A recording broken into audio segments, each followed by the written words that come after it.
শুভেচ্ছা। শুরু হলো সব খবর, কম সময়ের সব খবর একসাথে। আগামী 1 ঘন্টায় জানিয়ে দেব দেশ বিদেশ, খেলা, বাণিজ্য, বিনোদন সহ সব ধরনের খবর। আর খবরটা যতখানি করে বলবো তাতে করে আজ কোথায় কি হলো সব আপডেটগুলো একসাথে জেনে যেতে পারবেন। নিয়মিত এই আয়োজনে নুসরাত বৃষ্টি সবাইকে স্বাগত জানাচ্ছি। সব খবরে চলে যাচ্ছি। বিএনপি চেয়ারপারসন খালেদা জিয়ার জামিন আবেদনের শুনানি আগামী রোববার নির্ধারণ করেছেন আদালত। সকালে তার আইনজীবীরা জামিন আবেদন উপস্থাপন করেন। বিচারপতি ওবায়দুল হাসানের নেতৃত্বাধীন হাইকোর্ট বেঞ্চে এই আবেদন করা হয়েছে। বিএনপি নেত্রীর আইনজীবীরা বলেছেন, অ্যাডভান্স ট্রিটমেন্ট না দেয় খালেদা জিয়ার শারীরিক অবস্থা আরও খারাপ হয়েছে। এই অবস্থায় বিদেশে নিয়ে চিকিৎসা করানো ছাড়া আর কোনো বিকল্প নেই। এখন তিনি কোনো হাতই নাড়াতে পারেন না, উঠে বসতেও পারেন না। দুদকের আইনজীবী বলেছেন, একজন সাজাপ্রাপ্ত আসামিকে যেসব সুযোগ সুবিধা দেওয়া হচ্ছে তা বিশ্বে বিরল।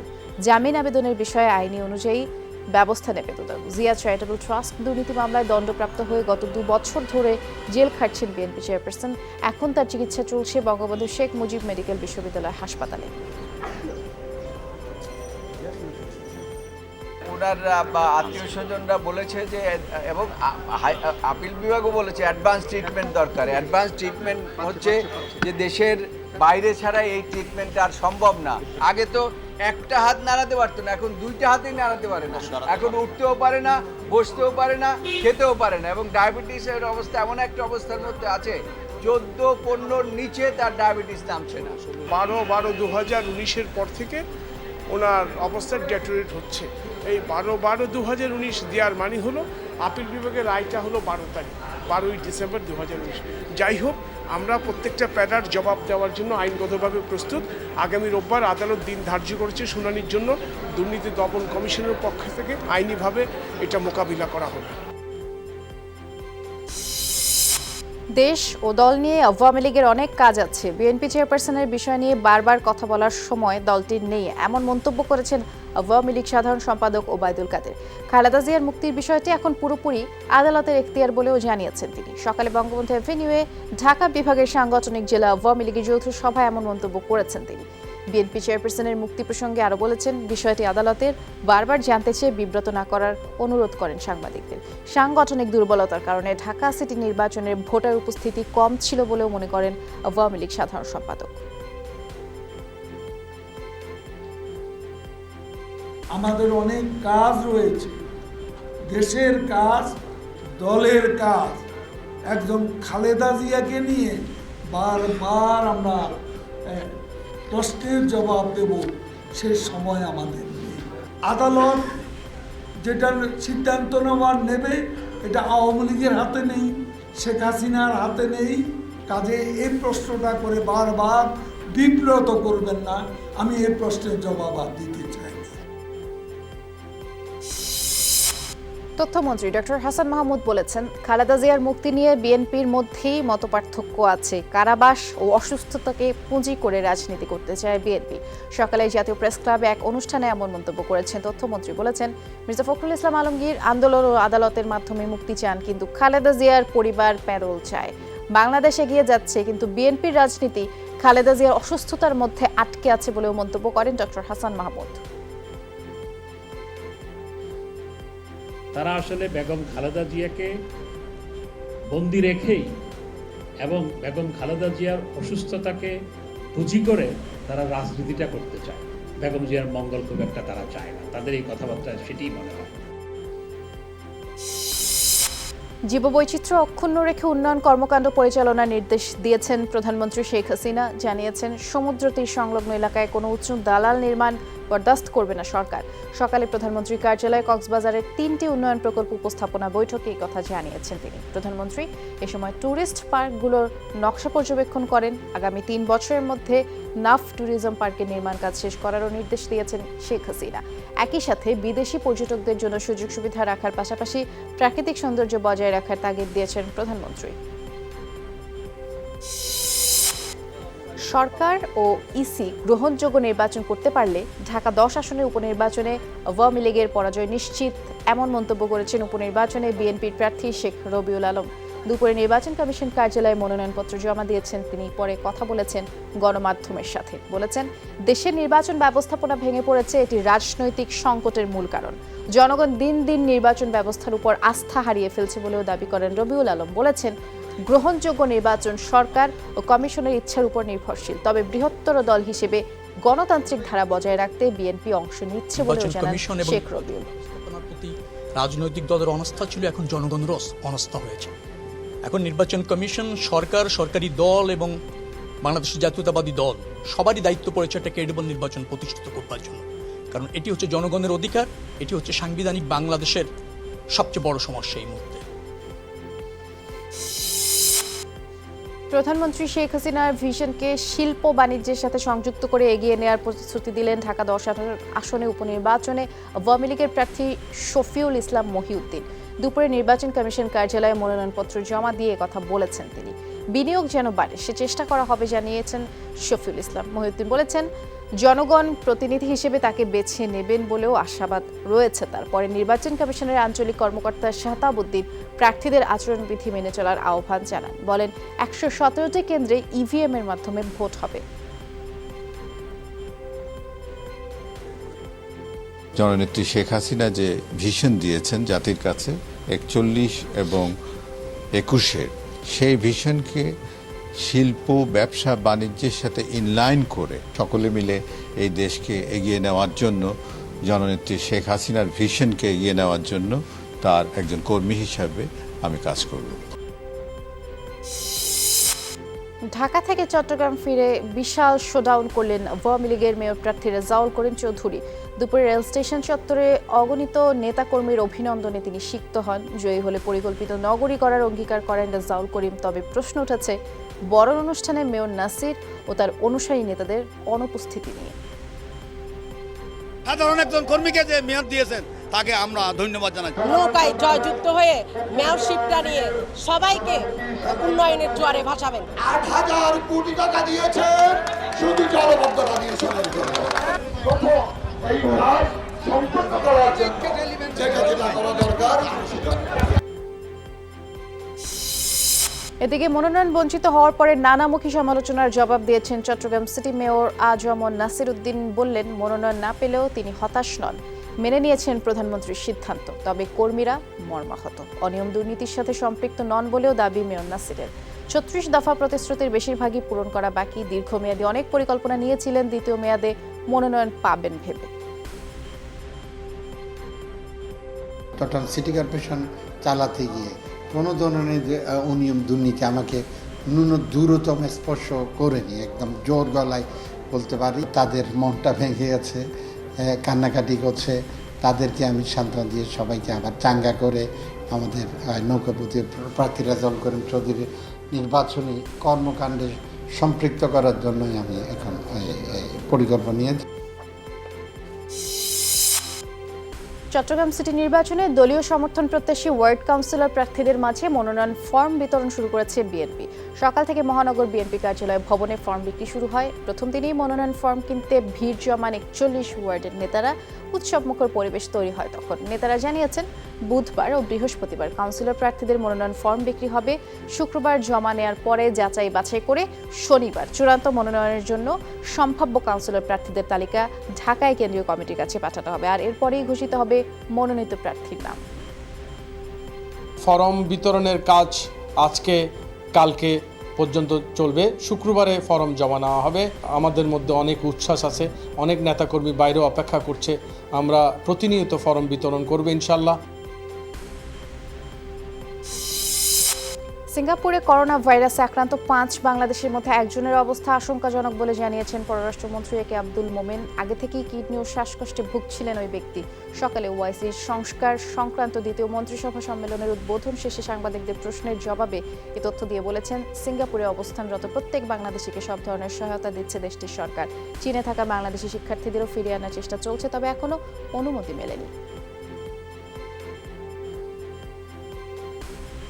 আমাদের প্রবাসী 4 জন বাঙালি সিঙ্গাপুরে অসুস্থ। এর মধ্যে 4 জনের মধ্যে একজনের অবস্থা খুব ক্রিটিক্যাল।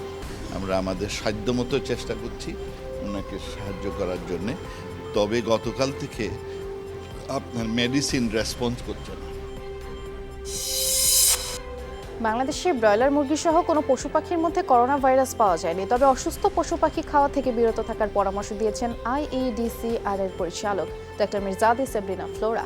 সকালে মহাখালীতে IEDCR ভবনের ব্রিফিংয়ে কথা বলেছেন তিনি। সামাজিক যোগাযোগ মাধ্যমে গুজব ছড়ানো হচ্ছে করোনা ভাইরাস নিয়ে সারা বিশ্বের পরিস্থিতি জটিল রূপ ধারণ করেনি, তাই আতঙ্কিত হওয়ার কিছু নেই বলেও জানিয়েছেন তিনি। অসুস্থ পশু পাখির থেকে দূরে থাকার কথা বলছি। করোনা ভাইরাসের উপস্থিতি বাংলাদেশের ব্রয়লার মুরগি কেন কোনো ধরনের পশুর মধ্যে নেই, সুতরাং সেই ক্ষেত্রে আমরা শুধু করোনার জন্য এই তথ্যটা দিইনি, এটা ওভারঅল সব ধরনের শ্বাসকষ্টের সংক্রমণকে প্রতিরোধের জন্য বলেছি। স্বাস্থ্যমন্ত্রী জাহেদ মালিক জানিয়েছেন, চীনে অবস্থানরত বাংলাদেশিদের ফিরিয়ে আনলে কোয়ারেন্টাইন সহ সব প্রস্তুতি নেওয়া আছে। সকালে মহাখালীতে নার্সিং ভবন পরিদর্শন শেষে কথা জানিয়েছেন। বলেছেন, দেশে এখনো কেউ করোনা ভাইরাসে এখন পর্যন্ত কেউ আক্রান্ত হয়নি। স্থল বিমানবন্দরে এ পর্যন্ত প্রায় 2 লাখ মানুষকে স্ক্রিনিং করা হয়েছে। সেবার মান বাড়াতে পর্যাপ্ত নার্স নিয়োগের প্রক্রিয়া চলছে বলেও জানিয়েছেন মন্ত্রী।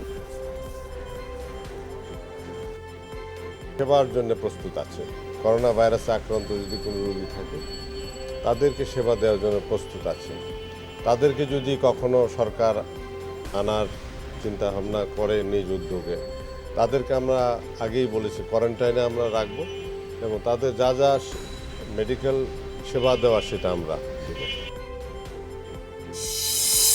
21শে ফেব্রুয়ারি আন্তর্জাতিক মাতৃভাষা দিবস উপলক্ষে কেন্দ্রীয় শহীদ মিনার সহ রাজধানীর আশপাশের এলাকায় 4 স্তরের নিরাপত্তার ব্যবস্থা নেওয়া হয়েছে জানিয়েছেন DMP commissioner Mohammad Shafiqul Islam.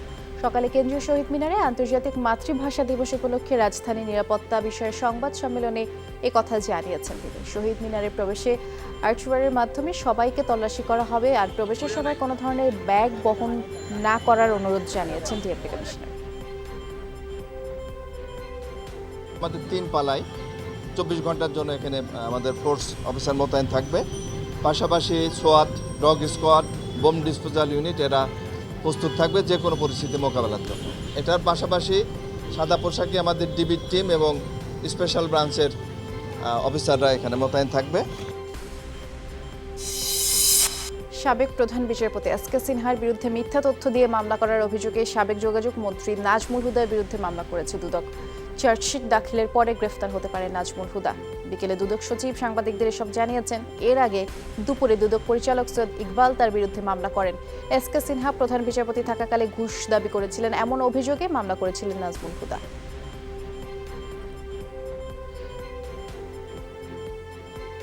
Investigation করা হবে, এটি আবার ইনভেস্টিগেশন করে চার্জশিট দেওয়া হবে। এই মামলায় কি নাজমুল হুদা গ্রেফতার হতে পারেন কি? আইন অনুযায়ী হবে, যদি আদালত থেকে ওয়ারেন্ট পাওয়া যায়।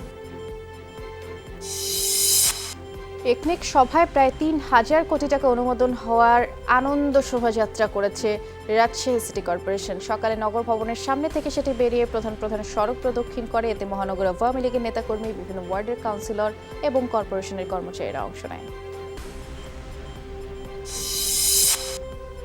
ছোঁয়াচে কোভিড-19 ভাইরাসের সংক্রমণে চীনে মৃতের সংখ্যা 2,000 ছাড়ালো।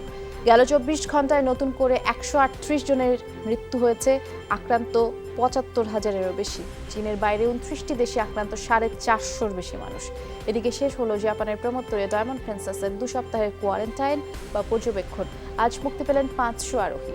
পরীক্ষায় ভাইরাস মুক্ত প্রমাণের পরে বের হবেন আরও 2,000 অতিথি। এ পর্যন্ত 542 আরোহীর শরীরে কোভিড-19-এর উপস্থিতি মিলেছে।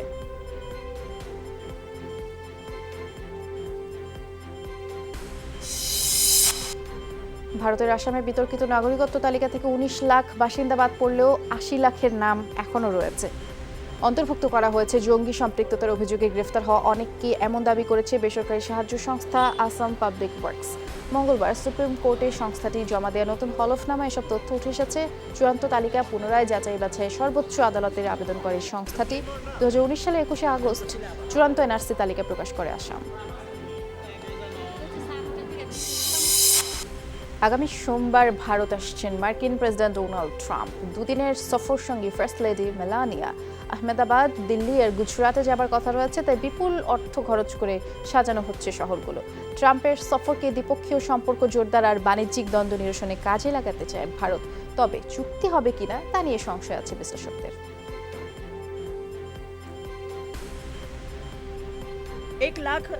ট্রাম্পের সফরে বড় আয়োজন থাকায় অতিরিক্ত আসনের ব্যবস্থা করছে স্টেডিয়ামে। বিমানবন্দর থেকে এ পর্যন্ত রাস্তার দুপাশে অন্তত 50 লাখ লোক থাকবে, তাই নিরাপত্তার বিষয়ে বিশেষ নজর দিচ্ছি আমরা। ব্রেক্সিটের পর যুক্তরাজ্যে অদক্ষ এবং ইংরেজি না জানাদের ভিসা দেবে না সরকার। সস্তা শ্রমের উপরে নিয়োগদাতাদের নির্ভরতা কমাতেও বিভিন্ন পদক্ষেপ নেওয়া হবে। ব্রিটিশ স্বরাষ্ট্রমন্ত্রী প্রীতি প্যাটেল জানিয়েছেন, উৎপাদন খাতে বাড়ানো হবে স্বয়ংক্রিয় প্রযুক্তির ব্যবহার, চালু করা হবে মেধা ও বিভিন্ন দক্ষতার উপর পয়েন্ট ভিত্তিক অভিবাসন পদ্ধতি। ইউরোপ সহ সব অঞ্চলের অভিবাসন প্রার্থীদের ক্ষেত্রেই শর্তগুলো প্রযোজ্য হবে। স্পোর্টসের খবরে বাংলাদেশ জিম্বাবুয়ে সিরিজ প্রসঙ্গ আলামিন তানজিদ হাসানের অপরাজিত সেঞ্চুরিতে বিকেএসপিতে ড্র হয়েছে 2 দিনের একমাত্র প্রস্তুতি ম্যাচ। শুরুতে ব্যাট করতে নেমে 7 উইকেটে 291 রান করে জিম্বাবুয়ে। জবাব দিতে নেমে প্রথম ইনিংসে বাংলাদেশের সঙ্গে 5 উইকেটে 288। এর আগের শুরুটা ভালো হয়নি বিসিবি একাদশে। দলীয় 25 রানের মধ্যে সাজঘরে ফেরেন নাইম শেখ, মাহমুদুল হাসান জয় ব্যক্তিগত 2 রানে কাটা পড়েন শাহাদাত হোসেন। এরপরে 34 রান করে আউট হন ওপেনার পারভেজ হোসেন ইমন। বেশি সময় টিকতে পারেননি অনূর্ধ্ব-19 বিশ্বকাপ জয়ী অধিনায়ক আকবর আলী। মাত্র 1 রান করে নতুন বুজির শিকার হন তিনি। এরপরে ষষ্ঠ উইকেট জুটিতে আল আমিন এবং তানজিদ হাসানের ঘুরে দাঁড়ানোর চেষ্টা স্বাগতিকদের। সফরকারী বোলারদের কঠিন পরীক্ষা নিয়ে এই দুইজনের অপরাজিত 219 রানের জুটিতে ম্যাচ ড্র করে বিসিবি একাদশ।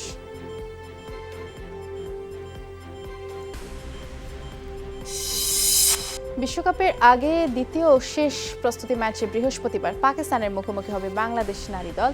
আলান বোর্ডার ফিল্ডে বাংলাদেশ সময় সকাল 6টায় মুখোমুখি হবে দুদল। ব্রিসবেইনে টানা বৃষ্টিতে পরিত্যক্ত হয় বাংলাদেশের প্রথম প্রস্তুতি ম্যাচ। খেলার মাঠ অনুপযুক্ত থাকায় ম্যাচ পরিত্যক্ত ঘোষণা করে 2 আম্পায়ার। আর টুর্নামেন্টে এই গ্রুপে বাংলাদেশের সঙ্গে অস্ট্রেলিয়া, ভারত, নিউজিল্যান্ড, শ্রীলঙ্কা। 24 ফেব্রুয়ারি ভারতের বিপক্ষে ম্যাচ দিয়ে বিশ্বকাপ মিশন শুরু করবে সালমা খাতুনের দল। সব খবর দেখছেন, ছোট্ট একটা বিরতিতে যাচ্ছি, এক্ষুনি ফিরে আসছি, সাথে থাকুন।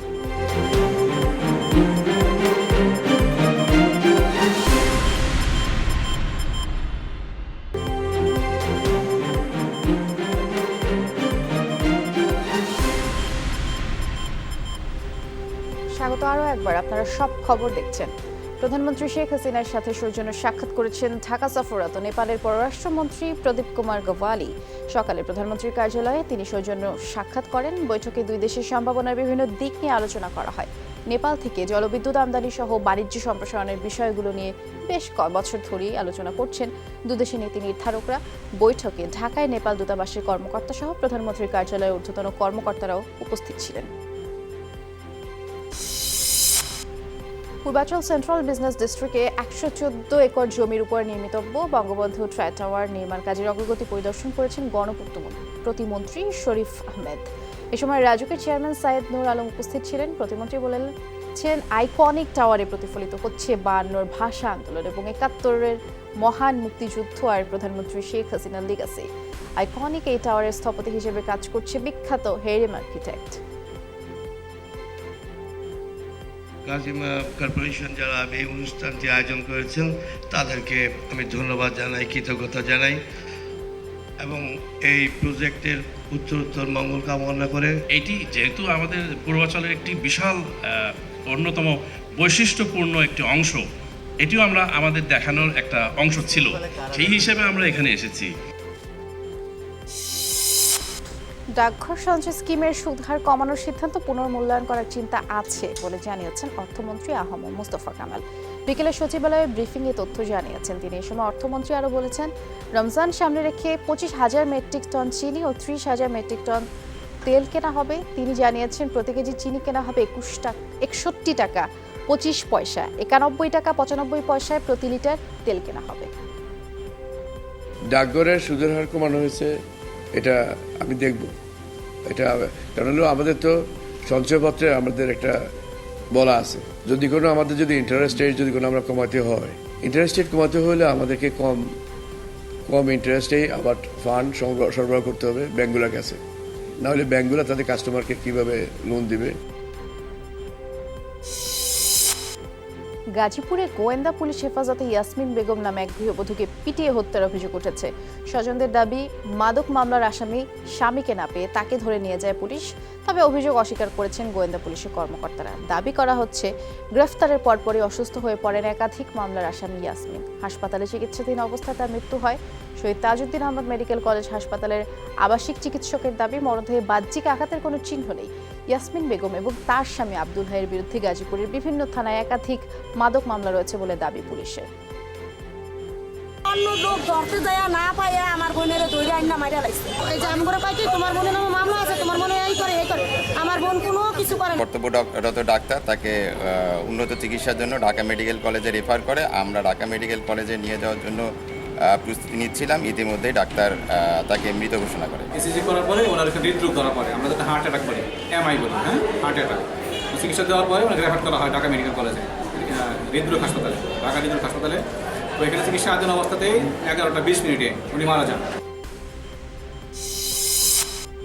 গাজীপুরের শ্রীপুরে গৃহবধূকে নির্যাতন এবং মাথা ন্যাড়া করে দেওয়ার ঘটনায় স্বামী সহ 3 আসামিকে এখনও গ্রেফতার করতে পারেনি পুলিশ। নির্যাতনের শিকার গৃহবধূর অভিযোগ, যৌতুকের দাবিতে তার স্বামী সাইম আহমেদ প্রায় মারধর করত। গত 9 ফেব্রুয়ারি ভাতের মধ্যে চুল পাওয়ার অজুহাতে তার উপরে নির্যাতন চালানো হয়। এক পর্যায়ে মাথা ন্যাড়া করে দেয় স্বামী ও শ্বশুর বাড়ির লোকজন।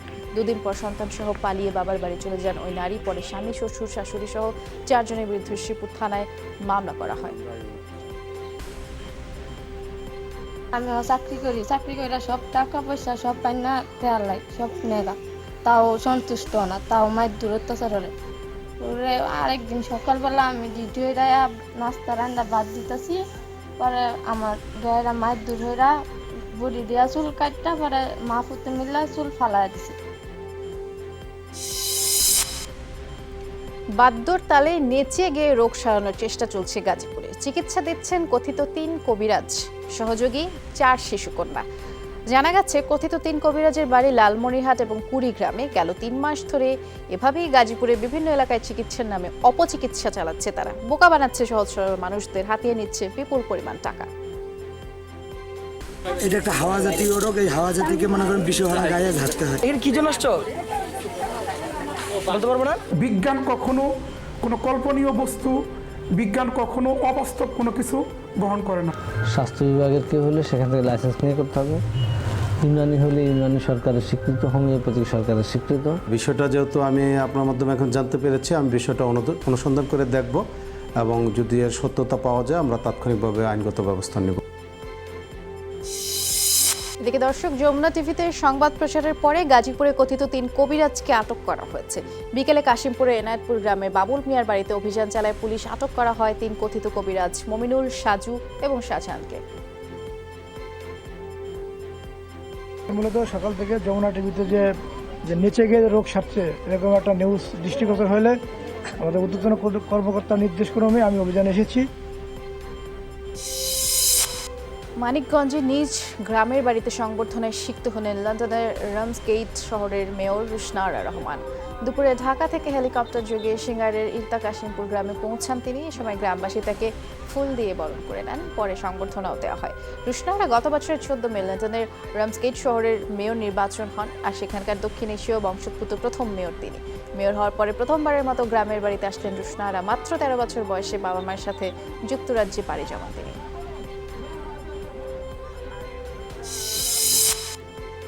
তুরাগ তীরে অবৈধ স্থাপনা উচ্ছেদে অভিযান চালাচ্ছে বিআইডব্লিউটি। সকালে আশুলিয়া অংশের পশ্চিম তীরে এই অভিযান শুরু করে। এরই মধ্যে বেশ কিছু অবৈধ স্থাপনা উচ্ছেদও করা হয়েছে। তুরাগ নদের জায়গা দখল করে স্থাপিত অবৈধ সাইনবোর্ডও ভেঙে ফেলা হয়েছে। বিআইডব্লিউটি এর কর্মকর্তারা জানিয়েছেন, তুরাগ তীরের আশপাশে অবৈধ স্থাপনা উচ্ছেদ না হওয়া পর্যন্ত অভিযান চলবে।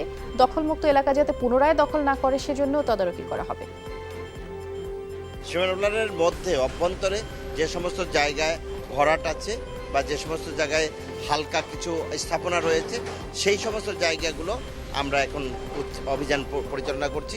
প্রকৃতপক্ষে আমরা এখন 1 কিলোমিটার ধরে ধরে মানে এক্সক্লুসিভলি একেবারে ড্রেসিং করার মতো কাজ করে যাচ্ছি।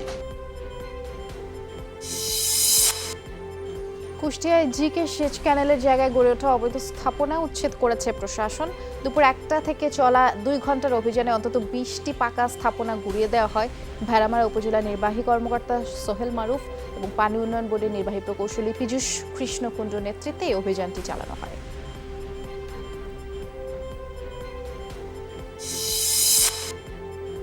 ঢাকার আশপাশে নদীটি দখলমুক্ত করার অভিযানে নদ নদী রক্ষা করে ধর্মীয় প্রতিষ্ঠান গড়ে তোলা হবে। এ তথ্য জানিয়ে নৌপরিবহন প্রতিমন্ত্রী খালিদ মোহাম্মদ চৌধুরী বলেছেন, অনেকেই এই বিষয়টি নিয়ে অস্থিরতা তৈরির চেষ্টা করছে। দুপুরে সচিবালয়ে ঢাকার আশপাশের নদ নদী তীরে ধর্মীয় স্থাপনা ও শিক্ষা প্রতিষ্ঠান পুনঃস্থাপন সংক্রান্ত বৈঠকে এসব কথা জানিয়েছেন তিনি। বললেন, পরিকল্পিতভাবে ধর্মীয় প্রতিষ্ঠানগুলো গড়ে তুলতে চায় সরকার।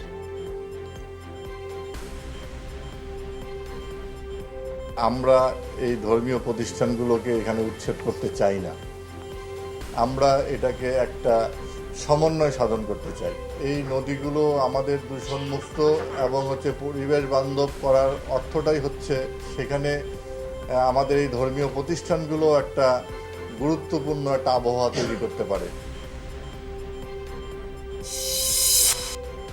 জার্মানির পাবলিক ইন্টারন্যাশনাল ব্রডকাস্টার ডয়েচে ভেলের বাংলার ইউটিউব চ্যানেলে শুরু হচ্ছে সাপ্তাহিক টক শো খালেদ মহিউদ্দিন জানতে চায়। দুপুরে জাতীয় প্রেস ক্লাব মিলনায়তনে আয়োজিত এক সংবাদ সম্মেলনে জানানো হয়, দেশের রাজনীতি, অর্থনীতি এবং সমাজের বিভিন্ন সমস্যা তুলে ধরা হবে এই টক শোতে।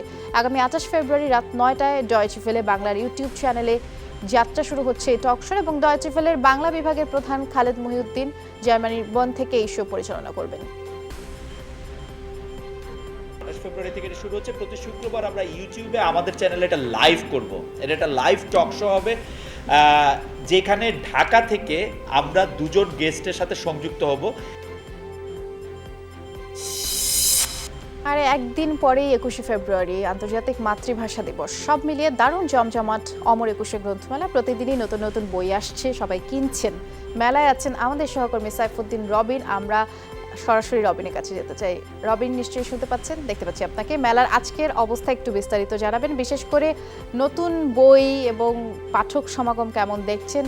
বিক্রিবাট্টাও তো বেশ বেড়েছে, সব মিলিয়ে এই পরিস্থিতি কেমন?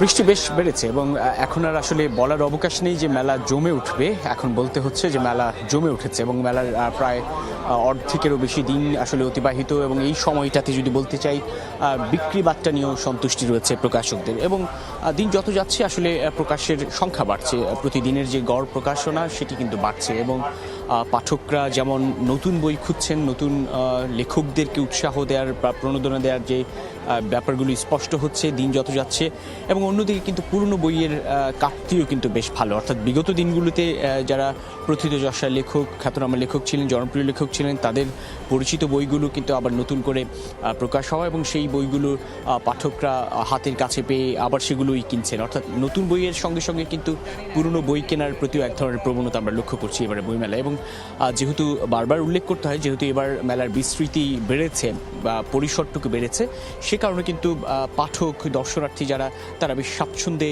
মেলায় আসতে পারছেন, ঘুরতে পারছেন, নিজের পছন্দসই বই খুঁজতে পারছেন, কিনতেও পারছেন এবং স্টলগুলোও এক ধরনের বেশ পরিকল্পনা মাফিক সজ্জিত। স্টল, প্যাভিলিয়ন, দৃষ্টিনন্দনের সঙ্গে সঙ্গে যেহেতু গোছানো এক ধরনের পরিবেশনা রয়েছে, সে কারণে কিন্তু পাঠকদের সেই ঝক্কি ঝামেলাটুকুও নেই। এবং সোহরাওয়ার্দী উদ্যানের যেই লেকটি রয়েছে স্বাধীনতা স্তম্ভের পাশেই, সেই লেকটিও কিন্তু মেলার মূল যে কাঠামো সেটির সঙ্গে সম্পৃক্ত। সব কিছু মিলিয়ে বলা চলে এই মেলাটিকে যে মেলা হিসেবে পরিণত করা, সেই ধরনের আয়োজন বাংলা একাডেমির এবছরের মেলায় রয়েছে। যদিও গুণগত মানসম্পন্ন বই নিয়ে এক ধরনের আক্ষেপও কিন্তু অনেক বিদগ্ধ পাঠকের রয়েছে এবারে বইমেলাকে কেন্দ্র করে। যদিও বাংলা একাডেমি বলছে যে এবার মানসম্পন্ন বই প্রকাশের ক্ষেত্রে তারা বেশ জোর দিয়েছেন এবং বঙ্গবন্ধুর জন্মশতবর্ষ সেটিকে মাথায় রেখে বঙ্গবন্ধু কেন্দ্র কিন্তু প্রচুর বই এবার প্রকাশিত হয়েছে। খোদ বাংলা একাডেমি 100টি বই প্রকাশের উদ্যোগ নিয়েছে এবং সেই সঙ্গে নতুন লেখক কিন্তু বাড়ছে, যাদের মধ্যে যে নতুন লেখকরা আসলে কবিতার বই প্রকাশ করছেন বেশি।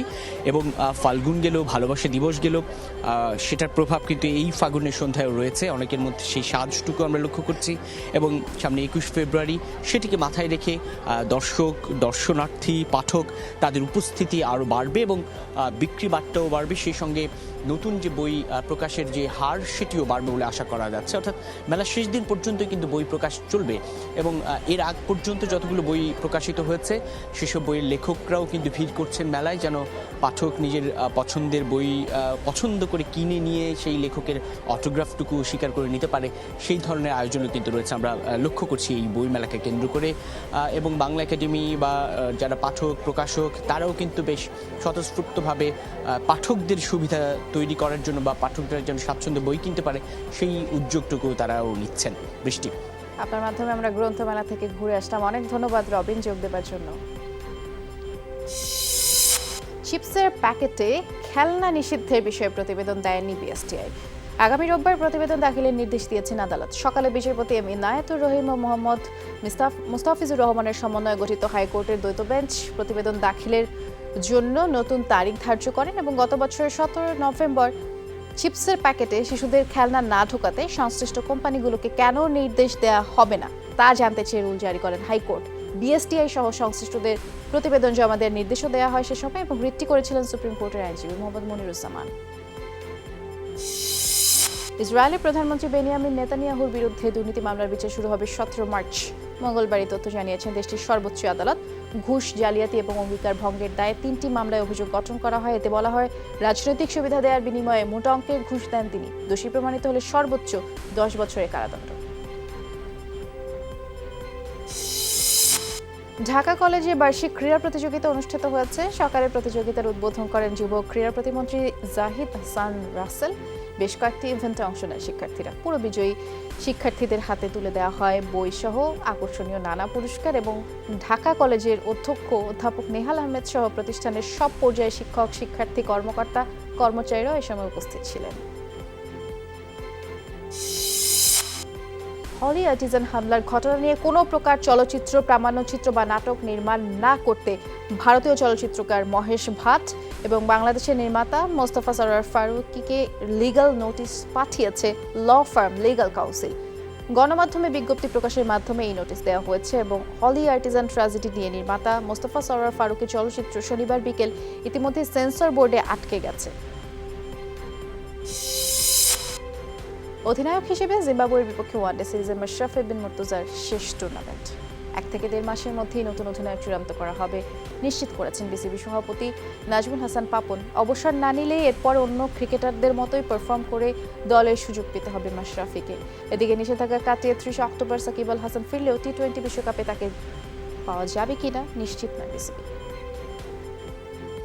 ক্যাপ্টেন তো মাশরাফি, কাজেও আছে ওয়ানডে সিরিজে এবং আজকে অবশ্যই এটা নিয়ে আমি কোনো কথা বলিনি কারোর সাথে। তবে খুব শীঘ্রই উই হ্যাভ টু ডিসাইড যে আমাদের সামনে যে ওয়ার্ল্ড কাপটা আছে এটাকে তো আমরা হঠাৎ করে আগ মুহূর্তে নতুন ক্যাপ্টেন দিয়ে করবো না। সো আমার সেটার জন্য টিম এবং চ্যাম্পিয়ন্স লিগে নিষেধাজ্ঞা পাওয়ার পরে প্রথম ম্যাচে আজ মধ্যরাতে মাঠে নামবে ম্যানচেস্টার সিটি। পিএলের রাত 1:30টায় ওয়েস্ট হ্যামের আতিথ্য নেবে সিটিজেনরা এবং লিগ শিরোপার লড়াই থেকে ছিটকে গেছে দলটি। সেই সাথে রয়েছে উয়েফার নিষেধাজ্ঞাও। সেই দুঃসহ স্মৃতি কিছুটা ভুলতে ওয়েস্ট হ্যামের বিপক্ষে ঘরের মাঠে কেবল জয়ের জন্যই নামবে গার্দিওলার দল। লম্বা চোট কাটিয়ে এই ম্যাচে মাঠে ফিরবেন সিটি ডিফেন্ডার ল্যাপোর্ট। তবে এখনও মাঠের বাইরে রয়েছে সানে ও রাহিম স্টার্লিং। দলে যোগ দেওয়া নতুন সেন্সেশন রেইনিয়ার জেসুসকে আনুষ্ঠানিকভাবে পরিচয় করে দিয়েছে স্প্যানিশ জায়ান্ট রিয়াল মাদ্রিদ। জানুয়ারির দলবদলে তাকে নিয়ে দলে ফিরিয়েছে ক্লাবটি। সান্তিয়াগো বার্নাব্যুতে সমর্থকদের সামনেই রেইনিয়ারকে পরিচয় করিয়ে দেওয়া হয়। এই সময় সমর্থকদের উদ্দেশ্যে নিজের ফুটবল শৈলী তুলে ধরেন এই ব্রাজিলিয়ান। 6 বছরের চুক্তিতে ফ্লামেঙ্গো থেকে রেইনিয়ারকে 3 কোটি ইউরোর বিনিময়ে কিনেছে রিয়াল মাদ্রিদ। এর আগে ফ্লামেঙ্গোর হয়ে লিগ শিরোপা জিততে 6 গোল করে নজর করেন জেসুস।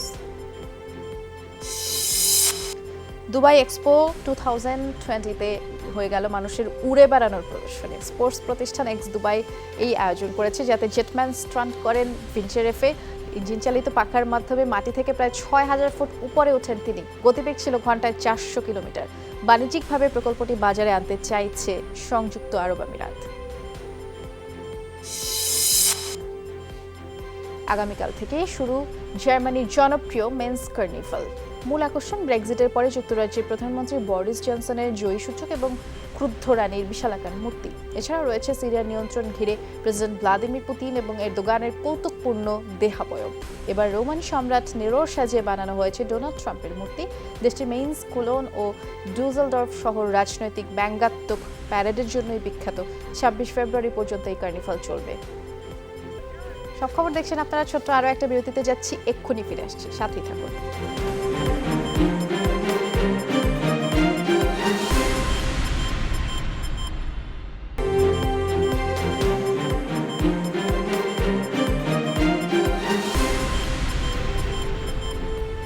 আবার স্বাগত সবাইকে সব খবরে। দর্শক, 21শে ফেব্রুয়ারি উপলক্ষে কেন্দ্রীয় শহীদ মিনারের প্রস্তুতি পরিদর্শনে গেছেন ঢাকা বিশ্ববিদ্যালয়ের উপাচার্য অধ্যাপক আখতারুজ্জামান। কথা বলছেন তিনি, সরাসরি তার বক্তব্যে যাচ্ছি। অর্পণ করবে। এক কথায় জাতির সকল শ্রেণী পেশার বয়সের মানুষ যাতে তাদের শ্রদ্ধার্ঘ পুষ্পর্ঘ এখানে অর্পণ করতে পারে শহীদদের অমর স্মৃতির প্রতি, সেজন্য এবং সেটা নির্বিঘ্ন হয়, নিরাপদ হয়, নিরাপত্তার সাথে হয়, একেবারেই তাদের শ্রদ্ধা অবনত চিত্তে যাতে কেন্দ্রীয় শহীদ মিনারে সকল মানুষের ঢল নামবে, তারা যাতে এখানে পুষ্পর্ঘ অর্পণ করতে সক্ষম হয়, সেজন্য সকল আয়োজন সেটি একেবারেই চূড়ান্ত পর্যায়ে। আমাদের সাথে ঢাকা সিটি কর্পোরেশন সহ আইন শৃঙ্খলা রক্ষাকারী বাহিনী তারাও সর্বত্র সহযোগিতা করছেন নিরাপত্তা নিশ্চিত করার জন্য, শৃঙ্খলা রক্ষার জন্য সব কিছু ব্যবস্থাপনা আছে। আগামীকাল ইনশাআল্লাহ রাত 12:01 মহামান্য রাষ্ট্রপতি এবং মাননীয় প্রধানমন্ত্রী তাদের পুষ্পার্ঘ্য অর্পণের মধ্য দিয়ে প্রথম প্রহরে পুষ্পার্ঘ্যের মধ্য দিয়ে আমাদের এবারের অমর 21-এর যে সামগ্রিক কর্মসূচি সেটা সূচিত হবে। সেটি কর্মসূচি উন্মুক্ত হবে সর্বসাধারণের পুষ্পার্ঘ্য অর্পণের জন্য। একটি বিষয় সেটি হচ্ছে যে প্রতি বছর আমরা দেখি শহীদ মিনার চত্বরের যে আয়োজনের দায়িত্ব সেটা এই বিশ্ববিদ্যালয়ের শিক্ষার্থীরাই পালন করে, এবার কি সেটার ব্যতিক্রম ঘটছে কিনা? না, আমাদের এখানে মূলত মূল শৃঙ্খলার দায়িত্বে থাকে আমাদের ঢাকা বিশ্ববিদ্যালয়ের বিএনসিসি, রোভার স্কাউট, আমাদের রেঞ্জার ইউনিটের সদস্যবৃন্দ এবং ঢাকা শহরের বিভিন্ন খ্যাতিমান শিক্ষা প্রতিষ্ঠান থেকেই শিক্ষার্থীরা এখানে অংশগ্রহণ করে থাকে। ফলে শিক্ষার্থীদের ব্যবস্থাপনায় তদারকিতে এই যে একটি শৃঙ্খলা। দর্শক, আমরা সরাসরি ছিলাম কেন্দ্রীয় শহীদ মিনারে, আর একদিন পরেই 21শে ফেব্রুয়ারি এবং এজন্য পরিদর্শনে গিয়েছিলেন ঢাকা বিশ্ববিদ্যালয়ের উপাচার্য অধ্যাপক আখতারুজ্জামান এবং তার সরাসরি বক্তব্য আমরা আপনাদেরকে শোনাচ্ছিলাম। পরের প্রসঙ্গে যাচ্ছি। কুষ্টিয়ার কুমারখালী উপজেলা ছাত্রলীগের কমিটি গঠন নিয়ে দ্বন্দ্বের জেরে সড়কে বিক্ষোভ করেছে পদবঞ্চিতরা। সকালে কুষ্টিয়ার রাজবাড়ী আঞ্চলিক সড়ক অবরোধ করে তারা এবং টাকার বিনিময়ে অযোগ্যদের দিয়ে কমিটি গঠন করা হয়েছে বলেও দাবি জানায় আন্দোলনরতরা। পরে পুলিশ এসে বিক্ষোভকারীদের সরিয়ে দিলে ঘণ্টাখানেক পরে যান চলাচল স্বাভাবিক হয়। যশোরের শার্শায় পিকনিক বাসের সাথে আরেকটি গাড়ির সংঘর্ষে একজন নিহত হয়েছেন, আহত শিক্ষার্থী সহ অন্তত 20 জন। সকালে নাফরান সাতক্ষীরা সড়কে এই দুর্ঘটনা ঘটে। পুলিশ জানিয়েছে সাতক্ষীরা থেকে একটি বাসে করে পিকনিকে নাটোর যাচ্ছিলেন বুস্তলা মাধ্যমিক বিদ্যালয়ের শিক্ষার্থীরা। বাসটি উলাশী হাড়িখাল এলাকায় পৌঁছালে বিপরীত দিক থেকে আসা একটি লোকাল বাসের সাথে সংঘর্ষ হয়। আধুনিক স্বাস্থ্যসেবায় ব্রাভা হেলথের অ্যানুয়াল মেম্বারশিপ প্ল্যান্সের আনুষ্ঠানিক যাত্রা শুরু হয়েছে। সকালে সংবাদ সম্মেলন করে তথ্য জানিয়েছে প্রতিষ্ঠানটি। অ্যানুয়াল মেম্বারশিপ প্ল্যান্সের আওতায় রোগীরা সাশ্রয়ী ও আধুনিক স্বাস্থ্যসেবার সুযোগ পাচ্ছেন। এছাড়াও রয়েছে সব ধরনের পরিষেবায় 25% ছাড়ের নিশ্চয়তা। সংবাদ সম্মেলনে প্রতিষ্ঠানটির senior medical director doctor Simin M Akhtar বলেছেন, দেশের স্বাস্থ্যসেবা ব্যবস্থায় সাধারণ মানুষের আস্থা ফিরিয়ে আনতেই কাজ করছে ব্রাভা হেলথ।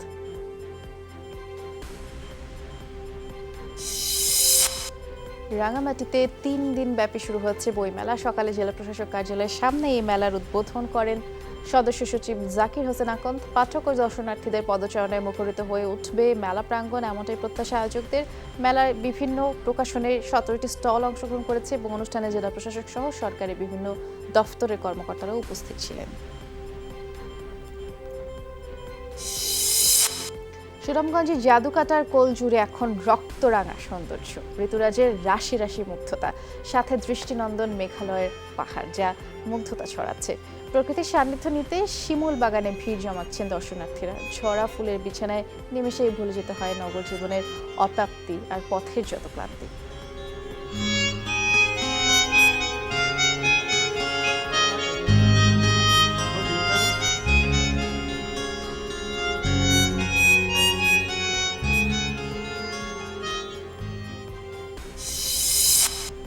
রাষ্ট্রীয় মর্যাদায় শেষকৃত্য সম্পন্ন হয়েছে ভারতীয় বাংলা সিনেমার দাপুটে অভিনেতা তাপস পালের। জানা গেছে 19 ফেব্রুয়ারি কেরতলা মহাশ্মশানে অন্ত্যেষ্টিক্রিয়া সম্পন্ন হয়েছে এই অভিনেতার। ওই দিন সকাল 11টায় তার মরদেহ রাখা হয় রবীন্দ্র সদন চত্বরে। ভক্ত অনুরাগী থেকে শুরু করে সবার পক্ষ থেকে শেষ শ্রদ্ধা জানানো হয় এবং সেখানেই তাকে শেষ শ্রদ্ধা জানাতে উপস্থিত হন রাজ্যের মুখ্যমন্ত্রী মমতা ব্যানার্জি সহ একাধিক মন্ত্রী, টলিউডের শিল্পী, কলাকুশলী এবং রাজনৈতিক নেতাকর্মীরা। আর সেই সাথে অনেক বিশিষ্ট ব্যক্তিত্ব ছিল। পূর্ব আফ্রিকায় মূর্তিমান আতঙ্ক পঙ্গপাল। খাদ্য সংকটে থাকা দেশগুলোয় এই পতঙ্গ বিনাশ করছে হাজার হাজার একর জমির ফসল। রীতিমতো দুর্ভিক্ষ দক্ষিণ সুদান, উগান্ডা, কেনিয়ার মতো দরিদ্র দেশগুলোয়। জারি করা হচ্ছে জরুরি অবস্থাও, যা ছড়িয়ে পড়েছে এশিয়াতেও। জাতিসংঘ বলছে একটি পঙ্গপাল দিনে নিজের ওজনের সমপরিমাণ খাবার খায়। এছাড়া পঙ্গপালে থাকা কয়েকশো কোটি পতঙ্গ একসাথে 2,500 মানুষের বছরের খাবার নষ্ট করতে পারে। বংশবিস্তার ক্ষমতা বেশি হওয়ায় দ্রুত গতিতে বাড়তে থাকে সংখ্যা, যা দমন করা দুরূহ ব্যাপার।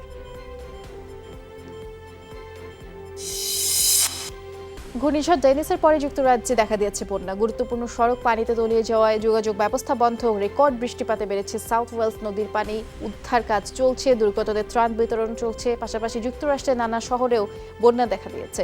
টানা বৃষ্টিপাতে 2 ফুট পর্যন্ত বেড়েছে নদীর পানি। মিসিসিপি, জর্জিয়া সহ অনেক রাজ্যের অধিবাসীরা বর্তমানে পানিবন্দী।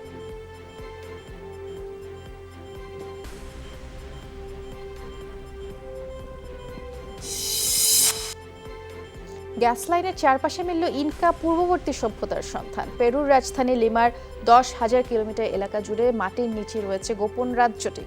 প্রত্নতাত্ত্বিকদের মতে 1200 থেকে 1470 খ্রিস্টপূর্বাব্দে মূলত চ্যানকে জাতি বাস করত এই লোকালয়ে।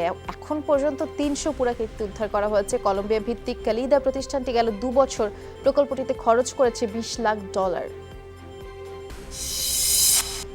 দিনাজপুরের ফুলবাড়িতে বিজিবি 29-এর আয়োজনে 4 দিনব্যাপী অ্যাথলেটিক্স প্রতিযোগিতা সম্পন্ন হয়েছে। বিজয়ী হয়েছে রংপুর রিজিয়ন, তারা 8টি স্বর্ণ 4টি রৌপ্য জিতেছে। অন্যদিকে রানার্স আপ হয়েছে যশোর রিজিয়ন, তারা জিতেছে 5টি স্বর্ণ 2টি রৌপ্য। বিকেলে পুরস্কার বিতরণী অনুষ্ঠানে প্রধান অতিথি ছিলেন বিজিবির Rangpur region commander brigadier general Kaiser Hasan মানিক।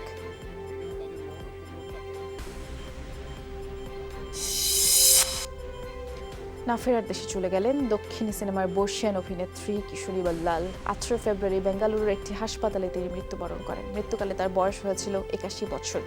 তার মৃত্যুর বিষয়টি টুইটের মাধ্যমে নিশ্চিত করেছেন শাহরুখ খান অভিনীত স্বদেশ সিনেমার নির্মাতা আশুতোষ গোয়ারিকার। 1960 সালে প্রথম অভিনয় জগতে পা রাখেন কিশোরী বল্লাল। এরপরে প্রায় 5 দশক ধরে 75টিরও বেশি সিনেমায় তিনি অভিনয় করেছেন। শাহরুখ খানের সাথে স্বদেশ সিনেমায় অভিনয় করেন দক্ষিণী সিনেমার নন্দিত এই অভিনেত্রী। আশুতোষ গোয়ারিকর পরিচালিত এই সিনেমাটি 2004 সালে মুক্তি পেয়েছিল।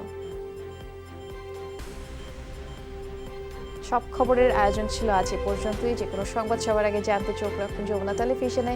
ভিজিট করুন আমাদের ওয়েবসাইট, ফেসবুক পেজ, ইউটিউব চ্যানেলে। লগ ইন করুন www.jamuna.tv, Facebook/যমুনা টেলিভিশন, YouTube/যমুনা টিভি। সবাইকে অনেক ধন্যবাদ সাথে থাকার জন্য। ভালো থাকবেন সবাই।